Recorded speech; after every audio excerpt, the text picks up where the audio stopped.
Friends, তো এই যে সন্ধ্যাবাতি দেওয়া হয়ে গিয়েছে, আর এই যে আমার কুট্টু সোনা বসে আছে। হ্যাঁ, নতুন গলায় হার পড়েছে, আবার একটা পুঁতির মালা, আর এই যে চূড় দুটো।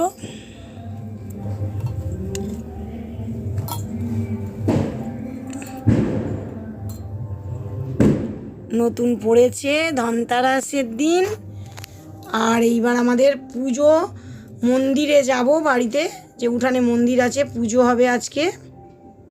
এই প্রথমবার আলপনা দিয়েছে দরজায়, দেখুন কেমন হয়েছে অবশ্যই কমেন্ট করে জানাবেন। আমি তো বলেছি খুব সুন্দর, আমার মেয়ে বলে বলছি না, যে কোনো বাচ্চা প্রথম একটা জিনিস করা মানেই একটা বিশাল আনন্দ, মানে ওদেরকে ভালো বললে ওদের মনটাও ভালো লাগবে। আর রিয়েলি আমি তো বলছি আমার থেকেও ভালো করেছে। আমি নিজেও ড্রয়িং জানি না, যা পারি আলপনা দিই, তো মেয়ে নিজে হাতে করেছে। আর মন্দিরেও কেমন করেছে যদি সম্ভব হয় আপনাদের সঙ্গে শেয়ার করব।